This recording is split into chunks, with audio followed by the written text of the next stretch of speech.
Saudari-saudaraku yang terkasih, orang muda, Shalom, salam sukacita, saya Romo Bekti.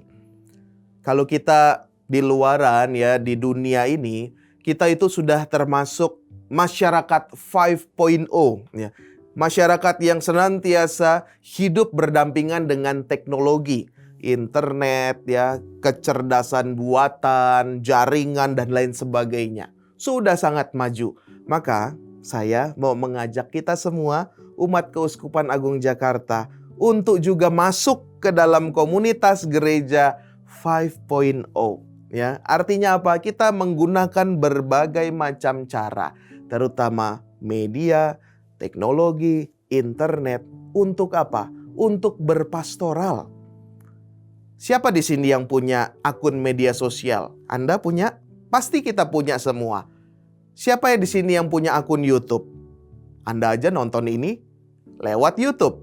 Ya, maka kita semua sudah hidup dalam masyarakat gereja 5.0. Contoh sederhana apa? Misa online. Itu mempercepat peradaban masyarakat kita. Berbagai macam cara dilakukan, pastoral dilaksanakan mengikuti perkembangan zaman. Maka kesejahteraan bersama juga dapat diupayakan dengan jalan-jalan kreatif, dengan berbagai macam cara. Saya teringat juga amanat Yesus sebelum dia naik ke surga. Amanatnya adalah, "Hai, pergilah ke seluruh dunia, wartakanlah Injil, baptislah mereka dalam nama Bapa, Putra, dan Roh Kudus." Tetapi pergilah ke seluruh dunia, wartakanlah Injil. Yesus nggak menentukan caranya. Maka caranya bisa mengikuti perkembangan zaman. Sekarang ini zamannya media sosial, zamannya internet, zamannya kecerdasan buatan. Big data.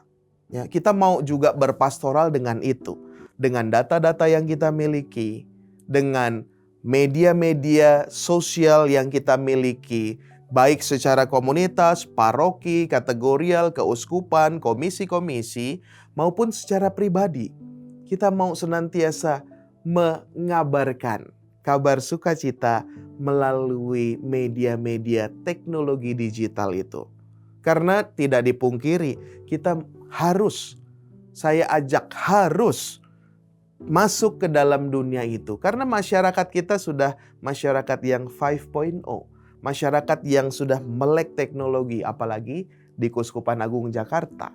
Sedikit banyak kita sudah menggunakan teknologi informasi dan lain sebagainya.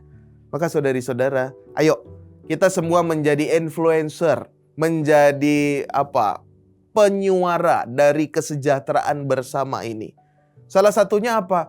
Ya, kita ketika misalkan ya, beli dari umat, produk-produk dari umat, kita wartakan, ya, kita menjadi influencer aja, wah enak sekali ini dan lain sebagainya. Bisa kita lakukan dengan berbagai macam cara. Bisa kita kasih komen, bisa kita kasih like, agar apa? Agar semakin tersebarlah yang baik di media sosial. Karena media sosial itu hutan belantara. Kita mau sediakan yang baik. Ayo, orang-orang Katolik, umat Keuskupan Agung Jakarta, kita buat konten-konten yang menyejukkan, konten-konten yang mengedepankan, terutama juga soal kesejahteraan bersama. Sehingga nilai ini semakin tersebar luas. Jangan lupa, kita walaupun kecil, kita perbuat akan menghasilkan sesuatu yang besar. Misalkan, saya punya cerita, ada lilin ketika dia dibawa, naik tangga dia bertanya, saya mau dibawa kemana lilin itu? Udah tenang aja, saya mau pakai kamu untuk sesuatu. Buat apa? Di mercusuar cahaya saya kecil, saya nggak bisa kasih petunjuk buat kapal-kapal. Dah tenang aja. Dan akhirnya lilin itu digunakan untuk menyalakan api yang lebih besar, lampu yang lebih besar. Sehingga api itu bisa menunjukkan jalan kepada kapal-kapal di tengah laut. Kita juga demikian, kita jadi api-api kecil, lilin-lilin kecil yang tetap bernyala, tetap membagikan nilai-nilai yang baik. Kesejahteraan bersama, sehingga kita semakin tahu dan semakin memviralkan semakin menyebarkan kasih Tuhan. Terima kasih, saya Rama Bekti. Tuhan memberkati.